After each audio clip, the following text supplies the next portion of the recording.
Welcome to the Vibrant Living Network. Have you ever wondered what is possible beyond possible? What is the thing you've been wondering and inquiring about? Are you just feeling stuck and don't know why? Are you thinking or are you seeing? Seeing allows us to expand and have this other experience. We want to invite you for that wake-up call. We want to invite your spirit, your soul, so to be more alive, more connected. Glenn Brooks has been a life coach for over 33 years, author of Divorced to Patterns, Not Each Other, an explorer of what is possible. He has worked with people all around the world. Join us for a wake-up conversation, a dialogue with you.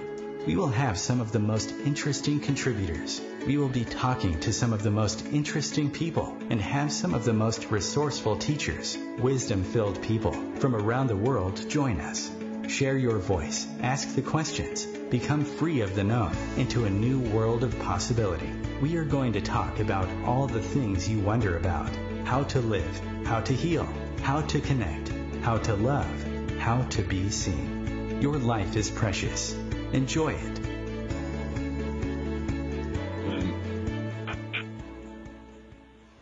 Welcome. I'm Glenn Brooks. I'm really happy you're with us today. And I want to ask you, the last time, or maybe in this moment, when you saw something or you had this experience of seeing, when in other words, you kind of dropped back for a moment and you saw something clearer and it sort of moved you. You were touched by it. Your focus went from a closed focus to an open awareness. And you felt a breath of life. You felt something different than this kind of routine, right? Where a lot of what we do in the day is looking on the computer screen, looking at some conclusion. But imagine if, in fact, you could go from this looking to this open seeing that has a call of heartfulness, breath, and imagine if that blossomed in your life on a regular basis, and you could, as my friend says, you could grow, what she called it, aging backwards. You could begin to gain the sight and the soft eyes and the wonder that at some point you experience, maybe right now. And I want to say that the highest compliment I've ever had, was by a medical doctor in Marin. And I did we did 5 dialogues. And she said to me on the 7th dialogue, she said, Glenn, I've had parents. I went to Brown University, got a medical degree, done a lot of trainings. And she goes, you're the only person that's seen me. You see me. So I think you're in for a real feast on today's show. I'm honored. And first, I want to welcome and acknowledge my beloved, appreciated Lisa LaRose, producer, kindred spirit friend. She's my sister, inquire. And I want to say she's one heck of a resource around anything to do with healing and well-being. Lisa, welcome. Oh, thank you, Glenn. What a nice introduction. Hillary Lake is a new family member, but she's been there forever. I feel like sometimes when I meet people, they've just always been there, and then they'll listen. They've been on my tree, and then they show up. So I welcome Hillary. And I want to say about you is you're someone that just is moved by the wonder of spirituality, the body, bringing these attributes of the body and movement and awareness into a person's being and into their life. And I love that about you. I appreciate your inquiry. You're very inquired. Thank you so much, Ben. Yeah. So, Dr. Marc Grossman. I heard about Marc, I think, about 38 years ago. And I knew 38 years ago, he was exploring not just the concerns around the eye, the vision difficulties, but I knew he was someone who also was very interested in the whole system, how the eyes represented the whole body, and this experience of whole body seeing, and how the eyes also reveal in our ability to see our spiritual dilemmas. Like what happens when we look through these eyes? 16 days ago, I went to an experience where I was taking a shower, and here I am. Oh, by the way, I want to acknowledge that Marc just wrote one of the most, I think it's the most comprehensive book in the world on nutrition in the eyes. It's 600 pages. I just got it. It was so heavy, it was like 2 Manhattan phone books. I was in the shower, taking a shower, and I started to notice that my left eye was very different. It was blurry. And for some reason, I could feel what sat behind that was this intense fear. Like, what's going to happen? So I reminded myself to exhale. and call Mark. And so we've had some wonderful conversations, and we're going to do the next year a program called Vibrant Seeing, which there's going to be experiential exercises. We're going to all meet each other. So in some sense, we're going to be a evolving seeing tribe. Lily's going to be part of it. Lisa's going to be part of it. Well, I want to say I'm honored. I love what you do, Mark. I love the questions that you ask. I love this idea that you explore things beyond your conventional. You're obviously a new breed of eye doctor. You're also a person I experience to be very intuitive and inquiring yourself. I know you don't carry a cell phone. Congratulations. In this world, that's a hard thing not to do. I just want to richly welcome you and tell you how inspired I am if you do this next year on Vibrant Seeing and implement this different paradigm of seeing, softening, allowing our whole being on the spiritual side of things. And then the other level is to feed the eyes nutritionally. You told me as an example you help people with non-surgical solutions to cataracts, that you allow people to go beyond just the level of the problem, as Einstein said it, into this other level of discovery and connection and perhaps a new way of seeing. So I want to deeply welcome you, Mark. I'm really happy you're here today. Thanks for the opportunity. Well, you said a few things that definitely trigger my philosophy in approaching vision, which is, one, as you were talking about, I guess, your colleague there, and her level of inquiry. And that, I feel, is the most important thing. Inquiry and curiosity into what is out there and what is behind what is out there. It's, as in 39 years of practice, realized that the more I know, the more I don't know. So it's a constant state of inquiry that I always put myself in. And second is the perspective that the eyes are truly the windows to the soul. So when you take that metaphor, and in Chinese medicine we look at the eyes of holding the shen, the spirit of the person. So when I'm looking at somebody's visual system on a physical level, I know it's not just physical, it's physical, emotional, psycho-spiritual. So you want to use vision as a tool to empower the person to create their soul's journey. So this is sort of like when I'll go on different shows, I'll go like very medical, and I'll say, okay, let's just talk about, this amount of acid for that and this. But yes. We do not use our eyes to see. We do not see with our eyes. The eyes are tools for the mind. In multiple personality disorders, all the different personalities have different prescriptions. So if we take that premise that the eyes are tools for the mind, now we have a different place of inquiry into using our visual system as a tool to become more of who we are. Mark, that was one of the most beautiful. That was the most beautiful description I've ever heard of our eyes and our body and our spirit. I just wanted to set that as a premise to the kind of work that I'm doing, and that we can hopefully share with your audience. And as you ask me questions, I'll be happy to answer them from a state of inquiry. Beautiful. Okay, so I want to ask Lisa to ask your question, but what I wanted to say was it something you sparked something. Let me know what you want to talk about, and I can talk about it. Okay, I like that. I like you're a great bar mitzvah guest, by the way. I like that. You're receptive, open. I see you as a partner in our next year around Vibrant Seeing, and I'm so honored. Well, okay, Lisa, go ahead.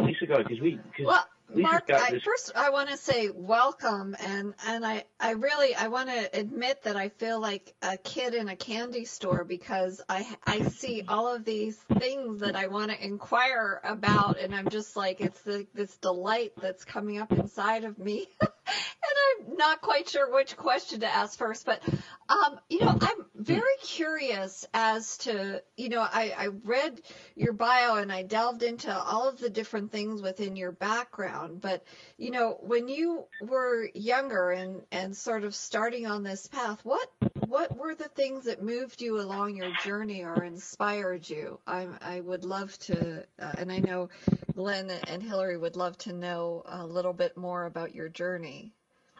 We're shaking our heads. So here I was, growing up. I became nearsighted at 8 years old. And what happened when I was 8? Okay, I'm just throwing that level out there because I'm going to talk about it. And then, as most people, when they get their first pair of glasses, they go back to the eye doctor, and then a year or two later, they need stronger glasses, and then stronger glasses, and stronger glasses. Yeah. So from 8 years on and over, I got stronger and stronger nearsighted glasses. I went to a specialized high school in New York City called Stuyvesant High School, which is a math and science high school. And if you looked around, 90% of us were wearing glasses. Less than 10% delinquency glasses, and contact lenses weren't invented yet, okay? So I'm in an environment of people who are studying and doing close work all the time. And there's a reason why 80 to 90% of accountants are nearsighted, but less professional farmers are farsighted because they look on the horizon all day. So function affects structure. So back to my story. So here I was, I became nearsighted. I went through this journey. And then I believe that there are different events in our life that we can go back to that were changing our direction of choices or our paths. So I was playing on the basketball team in college, and I was getting my ankle taped. And I said to the trainer, I said, "What are you doing next year?" And he said, "I'm going to go to optometry school. You make enough money. You don't make a lot of money, but nobody dies on you." And I said, "Ooh, nobody dies on you. I like this." And that's a whole other story because I had issues with death. I actually ended up becoming a hospice trainer and volunteer. I did the hospice training because I wanted to deal with my issues around death. Right. And he said, "But you got to be good in math and science." I said, "Great, I can do that." So I went to optometry school, and I had no idea that I was going to delve into the metaphorical and spiritual aspects of vision. I went through that. I thought I was just going to sell glasses and contact lenses. And then I started studying Eastern philosophy, meditating, et cetera, nutrition. And I said, wow, if I'm going to do this in my own life, how can I practice healthcare in a different way? I can't give vision care like the traditional way because I want to understand why their eyes went bad. I don't want to treat symptoms. I want to treat the person behind the eyes, not the eyes. And I just was on my journey. And then 15 years into practice, I was at a friend's house, and she had this book in the middle of her living room. And it was the first book that was printed in the United States on Chinese medicine called The Web That Has No Weaver. And another hit. And I could visualize that trainer talking to me and the book talking to me. And I said, the book looked at me, I looked at the book, and I said, I can't believe I got to go to acupuncture school now. And just paying off my loans, but acupuncture wasn't licensed in New York State yet. But then I asked a friend, he said, next year it's going to be licensed. I said, well, I got the hit. I got to follow the journey. So I went to acupuncture school for 3 to 4 years, and what that gave me was a medical model of Chinese medicine that considered the physical, the emotional, and the spiritual being in healthcare. And now I had a medical model to put my vision care on. So my model of vision care is an integrative model of vision, integrating Chinese medicine as my backdrop, Western medicine in my vision care, and then I've always loved studying nutrition and herbs and things like that. So that's a little bit of my my journey. I can go on for a long time, but we have other things we want to talk about. But that's how I have been practicing now for 39 years. And when I treat people, treating them on all different levels. Wow. Thank you for sharing. That's really beautiful. I'm curious, are you still nearsighted? Oh, yeah, I forgot about that. Yeah, now I am with glasses 98% of my waking life. I couldn't see the biggie on the chart. Now I can pass a driver's test without glasses. I'm 63. I can read without glasses. The only time I use a little bit of glasses is for driving at night. But I was dependent on glasses full time from the age of 8 years old till the age of about 28 years old. And now I'm pretty much glasses free 99% of my waking life. So yes, my nearsighted improved over 80%. Wow, that's fabulous. Yeah. Yeah, good question. I forgot about So I'm curious, Mark, can you share with us what it is that you did to be able to see in the way that you do now, to rectify your vision in this way? And there's probably lots of things, but I'm wondering if you can share some specifics with us. Yeah, I'll share one thing specifically because we're talking now about my eyesight improving. So when I got out of, again, remember I talked about those little moments in life that move you on your life's journey? So again, I was looking into yoga. And I was reading about this eye doctor. His name was Dr. Alan Shankman. And he was in Connecticut. And he was doing vision therapy. And he had a yoga-based approach to vision therapy. And then I'm at this yoga conference in New York City. And then there was a man from Wisconsin talking on vision and yoga. His name was Lad Korish. We're going back 35 years or more, 36 years. And I spoke to Lad at that meeting because he was giving a thing on vision and yoga. And I said, he goes, oh yeah, there's another eye doctor here, Al Shankman. He's upstairs and staying at the hotel. So here I was, just like 24 years old. It's night, and I call up his room, Dr. Shankman's, and he's in this room with his wife, and I said, hi, Dr. Shankman, I've read all your work, and I'd love to meet you. I hear you're at this conference. When can we meet? And he said, well, tomorrow is fine. I said, oh, I'm only here today. So he looked at his wife, and he said, all right, you can come up. So I went up to his hotel room. He's in bed with his wife. I never met him. And I sat on the chair, and we talked, and he said, if you really want to study vision from a yoga-based perspective, you have to become a patient. I became a patient of his for 2 years, and then I added my own work that I was doing with vision therapy, and that's how I improved my eyesight. So my approach, yoga-based... Oh, yeah, we need to take a brief pause. We're talking to Dr. Marc Grossman on Philly Lake, Vibrant Living team member, contributor, Lisa LaRose, producer, genius, deepening family member, and you. Vibrant seeing, beyond just looking and discovering this other level of seeing, being, spirituality, the wonder that's in your body. And also, if you go to Vibrant Living Network, we're going to have a whole write-up. So you can... The Real Conscious Connection. OMTimes Radio. IOM FM.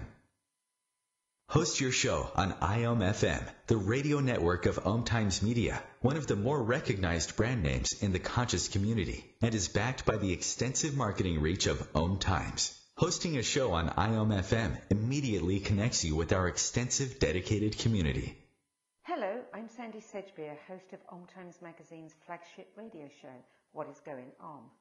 My passion is sifting through information, research, and innovations from new thought teachers, speakers, and researchers pushing back the boundaries of what we know about life, energy, metaphysics, and the universe. I love shifting perceptions about who we are, why we're here, and how quickly impossible becomes normal when we open our minds, expand our awareness, and accept that the only limits that exist are those we place upon ourselves. So if you're the kind of forward-thinking, eager investigator of what lies beyond the current reality that most perceive, why not make a date to come play with me in the field of possibilities at 4 p.m. Pacific Time, 7 p.m. Eastern Time every Thursday, and together we can discover what's really going on. Hi, this is recording artist and composer Yuval Ran, inviting you to a voyage through the chakras, a new double album of guided meditations to transform your life, a sublime musical medicine for nourishing inner peace and reaching to your higher virtues. Get it now at metamindfulnessmusic.com, METTA mindfulnessmusic.com. In the wake of a disaster, what one thing can you send that will help people the most? A blanket, a tent, a sandbag, a doctor. Actually, if you send a monetary donation, you send all these things. Even a small donation can make a big impact and can quickly become exactly what people affected by disaster need most. In the wake of a hurricane, your monetary donation can make a huge difference to those in need. To donate, visit supporthurricanerelief.org. That's supporthurricanerelief.org. Brought to you by the Ad Council. Elevator.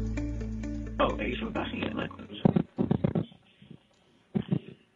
Okay, here I am, alive and breathing. You're alive and breathing. Listening to the Vibrant Living Network, I'm Glenn Brooks. I'm so happy you're here today. The quote of the day is from myself. It's, there's no real love in unilateral decisions. There's no real love.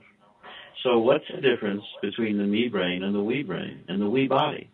So as Mark said, Dr. Marc Grossman, who just sent me his brilliant new book on 600 pages on nutrition in the eyes, I love the deep inquiry. I love the deep. So I was concerned. I'm going to go see Mark, Hilly Lake, Lisa LaRose. I was going to go see Mark, but I had this fear of like, I don't want to get my eyes dilated. So I was like, I might as well tell Mark my first anxiety. And he goes, we don't do eye dilation. We have equipment that you don't have to dilate the eyes. And I was like, I took an Excel, because part of what I would do when I went to the eye doctor locally was, it would take him forever to tell me, like I didn't have glaucoma or something. It seemed like it was years before he said, everything looks okay. So my experience with doctors and doctoring in that world, the mechanistic world, it always seemed like it was not just symptomatic based, but for the most part, it was this whole idea that you're normal. And what I loved about where you're coming from, Mark, is I like to inquire of opening to something that's beyond normal. I did a whole series on that with Dr. Richard Moss. Like, what happens when you go back to normal? What happens if you go from where you are to this other level of aliveness and relationalness and wonder and then seeing and gazing? I mean, this is stuff that, it's not easy to have this conversation. But that's why I feel a year, Mark, of vibrant seeing together. And you go to Vibrant Living Network, we're going to have all posting about this. It'll be on Mark's website. So I guess, God, Mark, I just love, and I love I love what Lisa asked you. I love to hear your story. You have something bubbling, Hillary? Well, so he shared a bit about your own journey, Mark, and your own experience of improving your vision. And I'm wondering if there are ways that you can share, maybe this is jumping a little bit forward, but things you can share to people who are wondering about improving their vision as well, and without having an ability to see them, diagnose them. Maybe there are just exercises that you could offer, or practices, different things people can eat, that kind of thing that you can share with our audience. Yeah, well, first is there's no one-size-fits-all, but there are definitely things that everybody can do. My new book, Natural Eye Care, actually, that Glenn was talking about, it's actually 800 pages because there's so much information that's needed. And my website, I'm going to credit you on the next two shows to fully correct that error. My website, naturaleyecare.com, has a lot of free videos of eye exercises and lifestyle kind of things, and I'm also teaching some very, very inexpensive, like $10 or less online courses on how to keep your eyes healthy. So I guess just some general things. Oh, also my Magic Eye books, those 3D books that you relax your eyes and an image pops out. Those are always good for your eyes too. But just some basic things to keep your eyes healthy. And this is a pet peeve of mine, is that you go to the dentist, and the dentist will talk to you about flossing and brushing your teeth and dental hygiene. But our number one sensory modality, the visual system, we don't talk about visual hygiene. But we put our eyes under tremendous stress, like working on the computers all day long. So remember, if you're working on a computer, take breaks. Take breaks every 20 minutes. Look up. In terms of food, the green leafy vegetables are best for your eyes. And what's the number one food for your eyes? No, it's not carrots, it's kale. Kale is probably the healthiest. That's your new book title. Yeah, kale is probably the healthiest food for your eyes.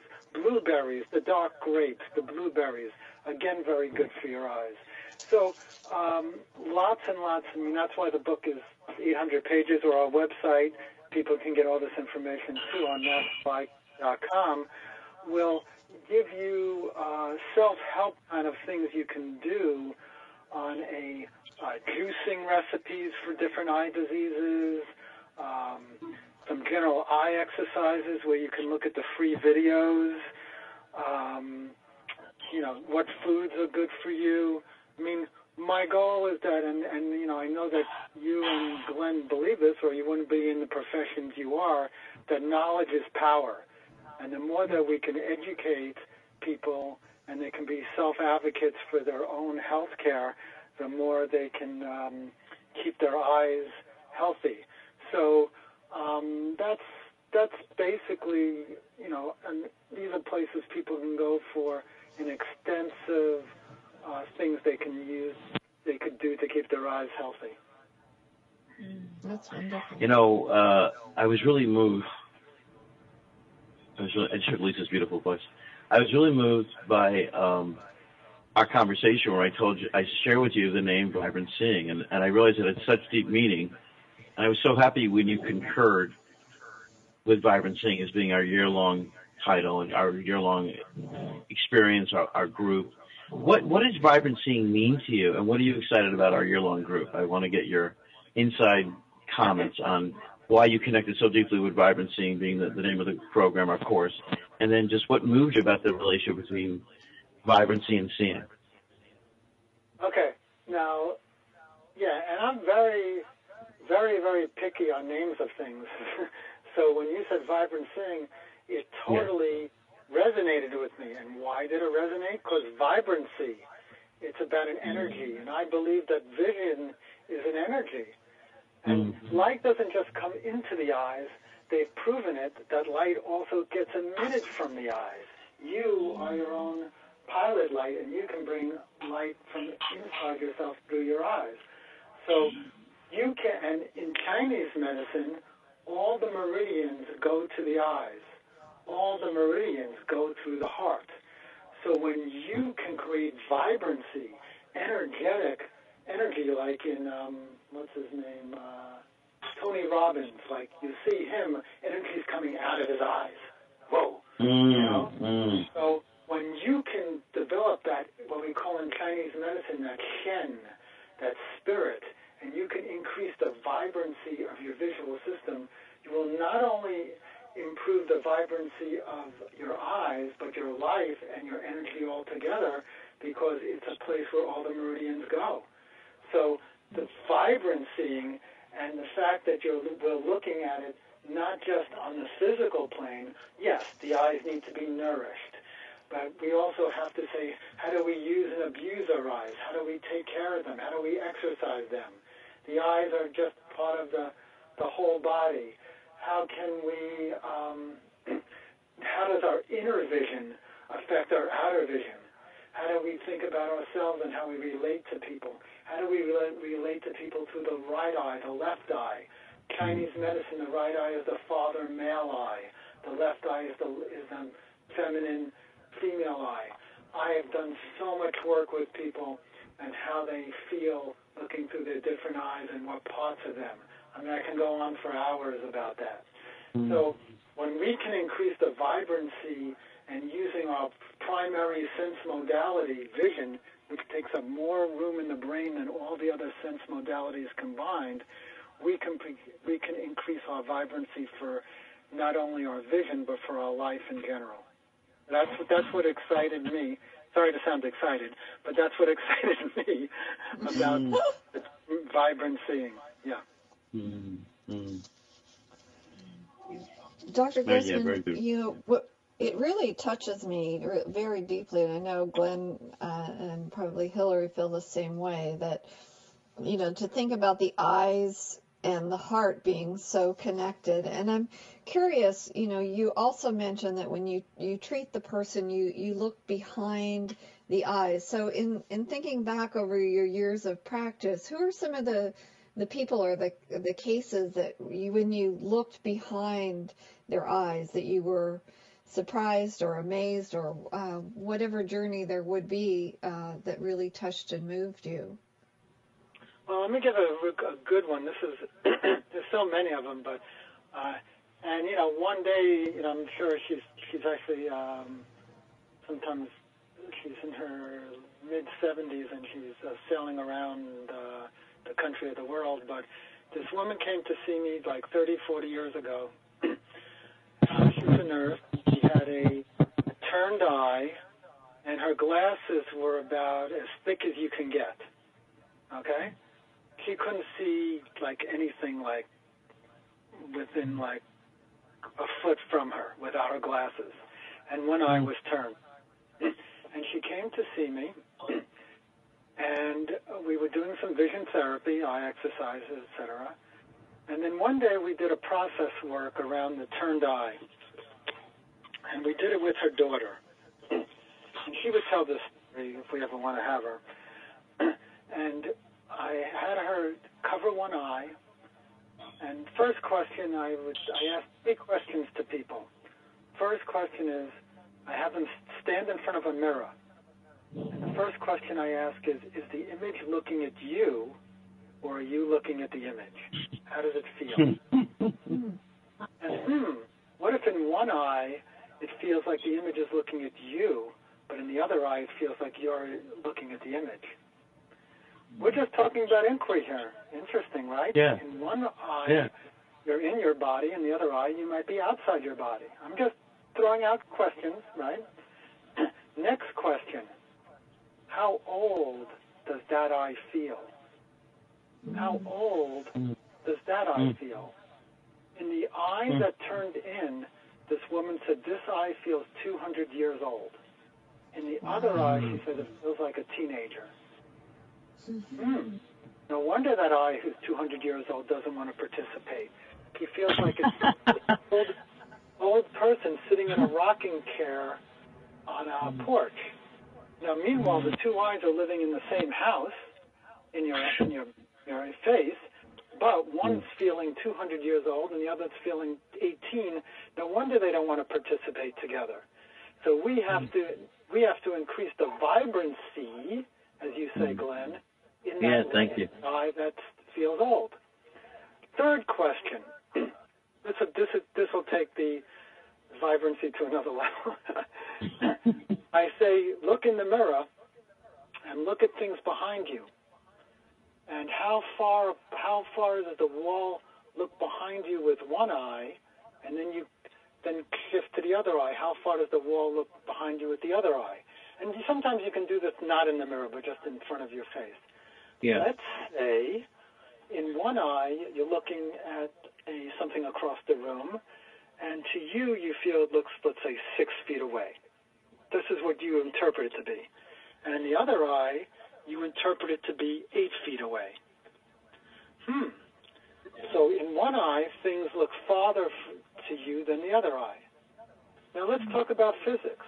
In physics, if there's a change in space, then there has to be a change in time. So one eye can be on one time-space continuum, and the other eye could be in a different time-space continuum.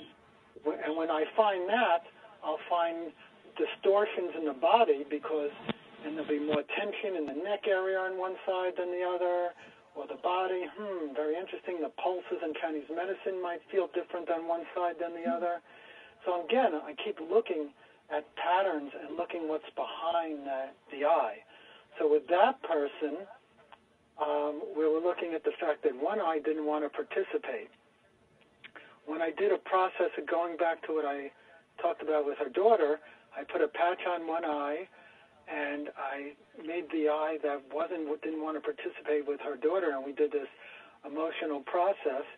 And then I don't want to get into the details because it's not for me to share that, but after that session, this woman saw perfectly clear for 20 minutes.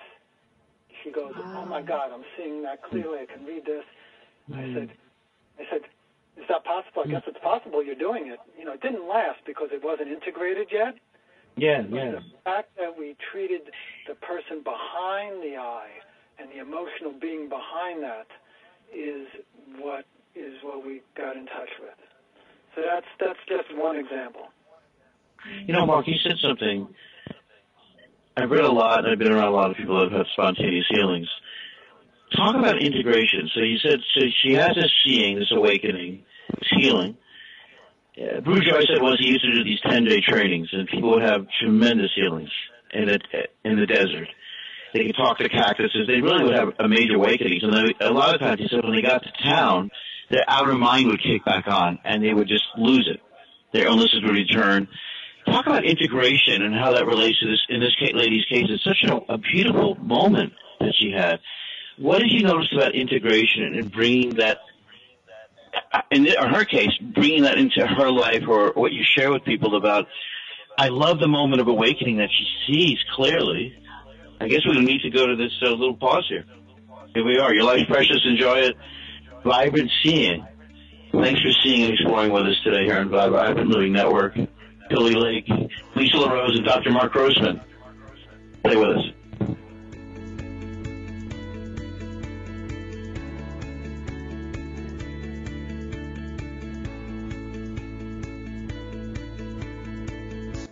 Feed your soul with waves of consciousness on OMTimes Radio. Ascending Hearts is no ordinary dating site, but a spiritual dating site with a purpose, to link you with your soulmate. We engineer the serendipity so you can trust that you will attune with someone that has the same matching vibration as you. Ascending Hearts, the conscious dating site for the spiritually aware. Try Ascending Hearts for free. AscendingHearts.com.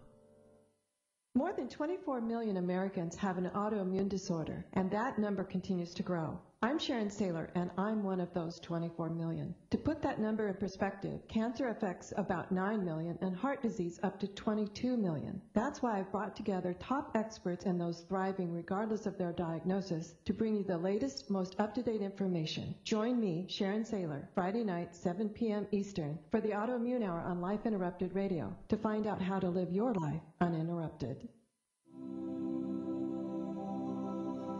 Hi, this is New Age Grammy winner Paul Avgerinos. Thanks for listening to OMTimes Radio, and please support my peaceful healing music with a purchase at iTunes, Amazon, or wherever you shop for fine music.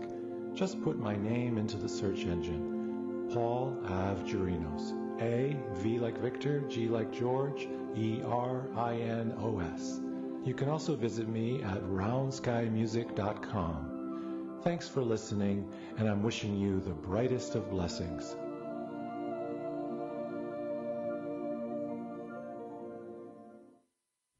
Melissa from Michigan. I work an extra part-time job serving lunch at my child's school, but I still can't afford to put food on our table. Daniel from California. Choosing whether to pay the rent or pay to fix the car to get to work doesn't leave us with much at all. Now we can't even pay for meals. Hunger is a story we can end. End it at feedingamerica.org. Brought to you by Feeding America and the Ad Council. We have visualizations of the book that you could relate. Wow. You think wow is a modern term? Welcome to the Vibrant Living Network. I'm Glenn Brooks. The wonder of asking new questions and how illness can really open up a new doorway for discovery of well-being and aliveness, right? So we live in this ongoing state that we consider us, and illness knocks on the door to awaken us. What happens when we welcome it? It's not easy. And what if in fact, our symptoms are healing in progress? So our conversations with our practitioners and ourselves is that these stages could allow us to grow younger. Dr. Ashley Montague wrote a book on growing young, anthropologist at Princeton. And one of the things he said that was very different than Tina Turner was that real love heals broken bones. That changed my whole perspective on love for the next 30 years. Here we are talking about Vibrant Vision with Dr. Marc Grossman. And I'm just so moved about this idea of integrating and not returning to normal.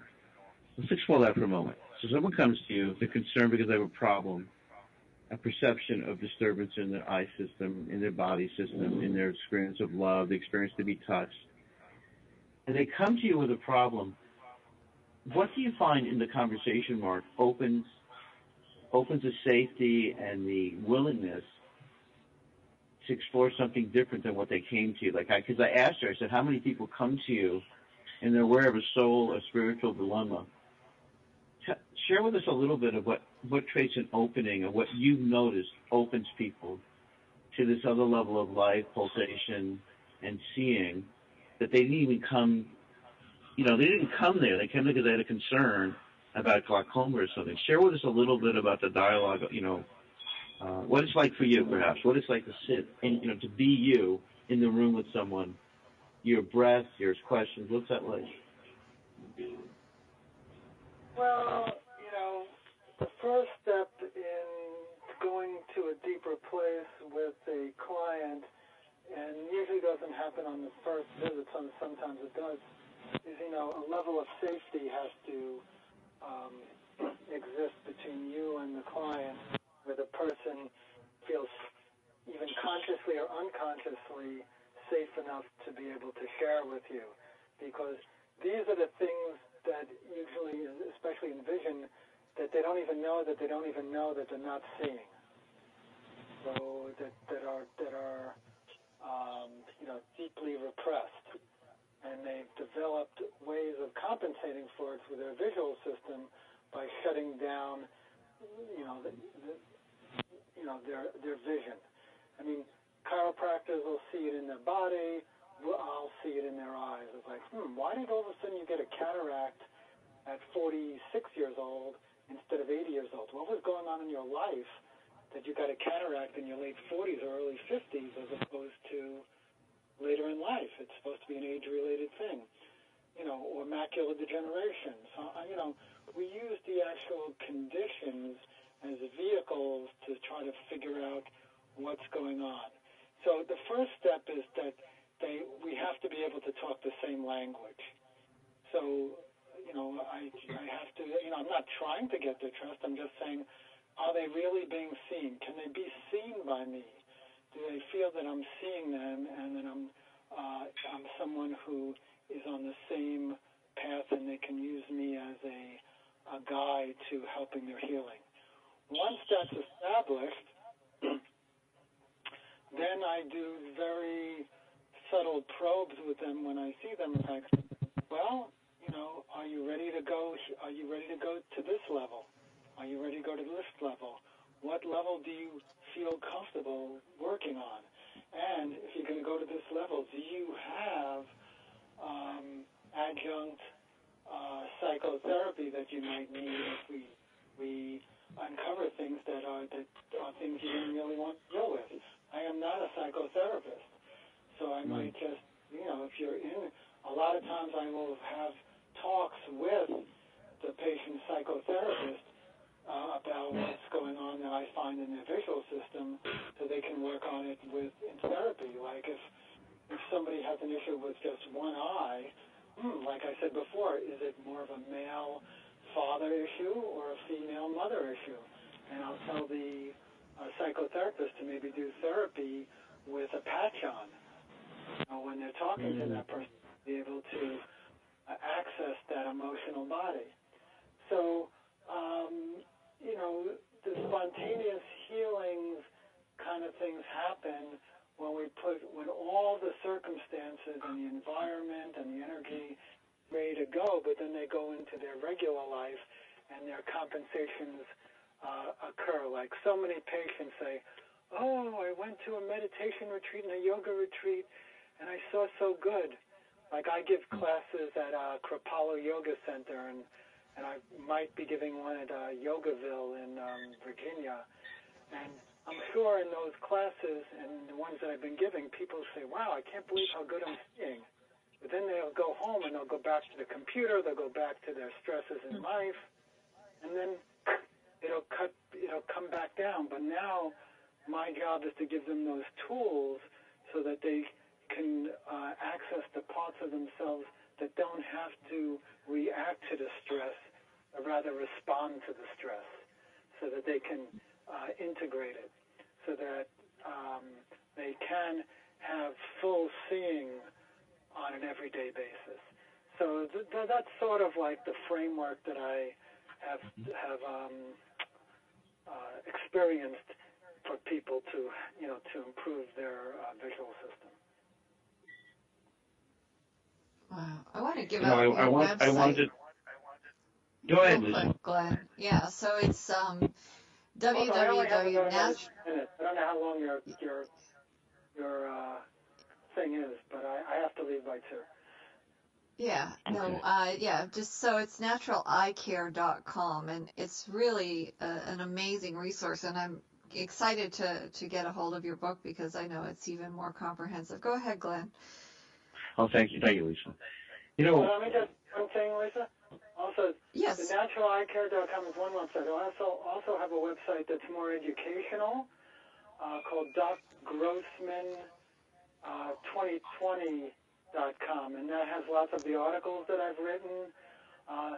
They're easier to find, and also a lot of the videos too. All the things are on both websites, but drgrossman.com, it's a little bit more accessible for the articles. Yeah, some wonderful articles. I've been pouring through them. So go ahead, Glenn. Thank you.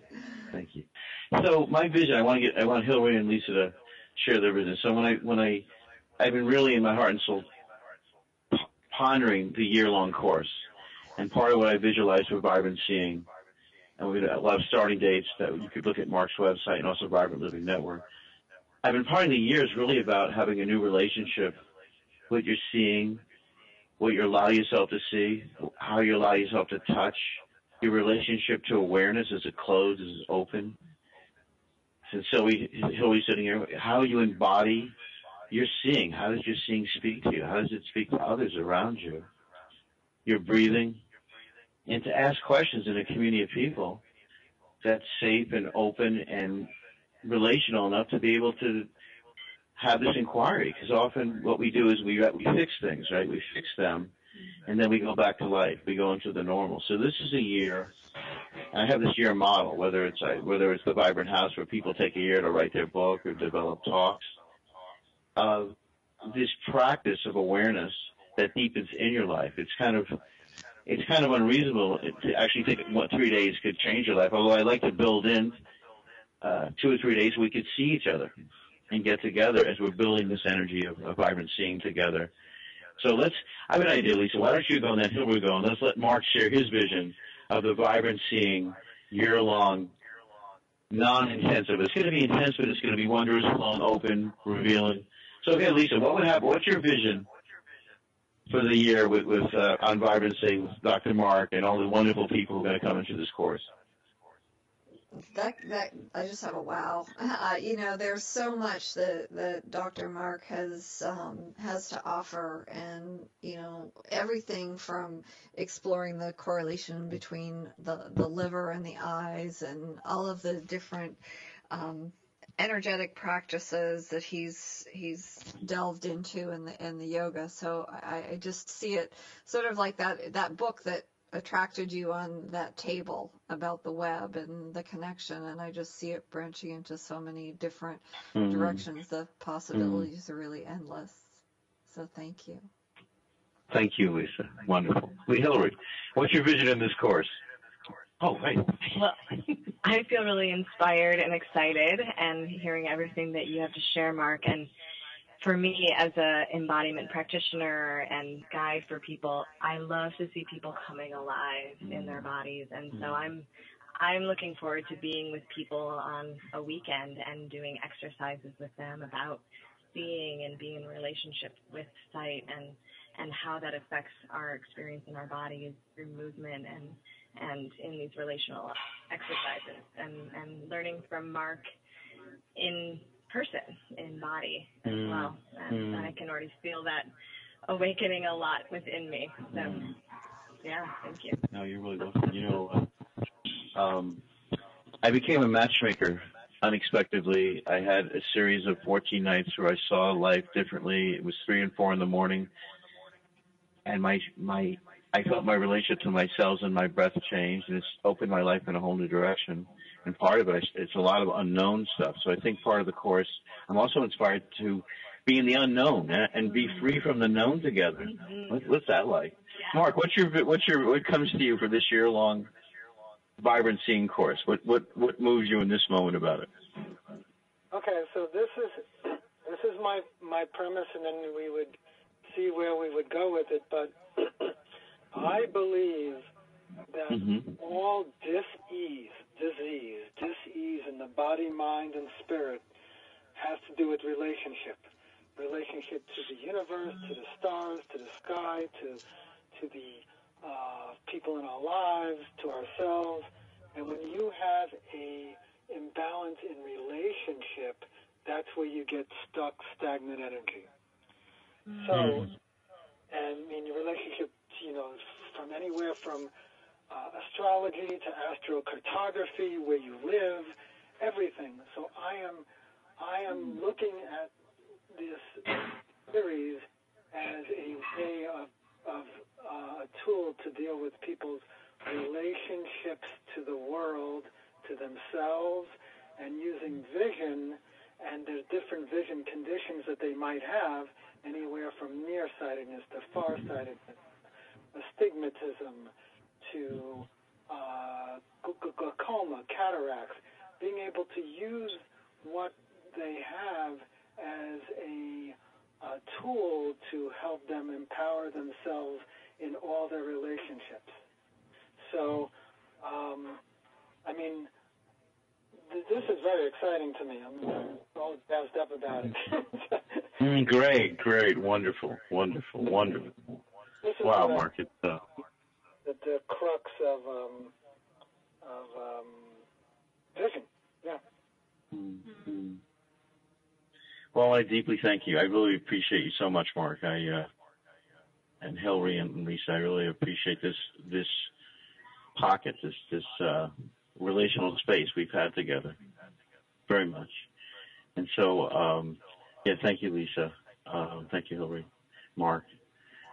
Well, I'll just say your life's precious and joy, because I like saying that. It's one of my, still seems to continue to be precious, independent of in between turbulences and disturbances.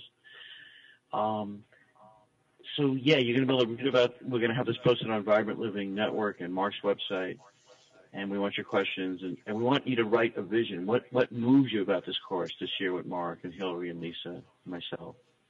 And I love, Marc, of course, I loved your overview of relationalness, and I agree with you that separation and the perception of separation is an illness, right? As long as you have this separation, we don't really feel in harmony and union with life, and that's why I wrote that book, and I'm Divorce the Patterns on Each Other. Could we allow this connection in our marriage and our teams to go beyond our separate realities so we could experience more of this union in life? And thank you, Marc, deeply. Well, thank you so much. And yeah, just let me know what the next step is, okay? The next step is I have the bravery to come to your office and do the eye exam. Now, the next step is I will be in touch and write you the vision plan. Thank you, Lisa, for laughing. And that was a humorous comment, yes. I'll be in touch, Marc. And again, loved our lunch hour here. Thank you. And thank you all for listening. Thank you for being part of Vibrant Living. Thanks for all the wonderful comments, and it makes my heart dance that this format is touching you at a deeper level. Thanks, Chris. I want to thank Chris, who's been so supportive and wonderful at OMTimes Radio, and I deeply appreciate our proprietary are launching the Vibrant Living Network, and it's been wonderful working with OMTimes Radio, launching the Vibrant Living Network. So thank you, Chris. Thank you, everybody at OMTimes. And I allow your seeing to come through your being and acknowledge the unusual things to other people. Take that moment and take a risk to say something that's daringly different. Enjoy the rest of your week. I'll be with you next week. Thank you, Hillary. Thank you, Lisa. Thanks, Mark. Chris. Nice to meet you all. Thank you. Yeah, likewise.